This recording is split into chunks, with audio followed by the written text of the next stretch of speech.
আসসালামু আলাইকুম ভিউয়ার্স, কেমন আছেন সবাই? আশা করি সবাই ভালো আছেন। তানভীর অ্যান্ড পেটসের নতুন একটা ভিডিওতে আপনাদের স্বাগতম। আজকে দেখাবো আমি আমার যে দেশি কবুতরের বাচ্চাগুলো ফুটছিল, বাচ্চাগুলোর আপডেট। এবং যেটা দেখতেই পারতেছেন, বাচ্চাগুলো বেশ বড় হয়ে গেছে মাশাআল্লাহ। এবং বাচ্চাগুলো খুবই হেলদি, যেটা আসলে আমি নিজে হাতে নিয়েই বুঝতে পারতেছি। কারণ ভিডিওতে আসলে ওইভাবে দেখে বোঝা যায় না, তবে বাচ্চাগুলো খুবই হেলদি। যেহেতু বাচ্চা ফুটছে, বাচ্চা ফুটলে কবুতরের খাবারটাও একটু ভালো দেওয়ার চেষ্টা করি, যার কারণে ওদের বাচ্চা-কাচ্চাগুলো বেশ অতি দ্রুতই বড় হয়ে যায়।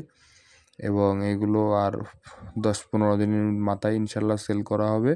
এবং সেল করলেও আপনাদের আপডেট দেখানো হবে। আমি মূলত দেশি কবুতরগুলো পালি হচ্ছে মানুষ যে খাওয়ার জন্য বাচ্চা নেই বা নিজে খাই, সেই জন্য আর কি দেশি কবুতরগুলো পালা। এগুলো ছেড়ে দিয়ে পালি, অনেক খরচ কম, যার কারণে এগুলো পালতে আমার কোনো কষ্ট হয় না। ইনশাল্লাহ পরবর্তী ভিডিওতে আপনাদের জানানোর চেষ্টা করব যে কিভাবে কবুতর পাললে কবুতরের অনেক খরচ কমে যাবে, খাবার খরচ। সেই বিষয় নিয়ে একটা ভিডিও বানাবো ইনশাল্লাহ।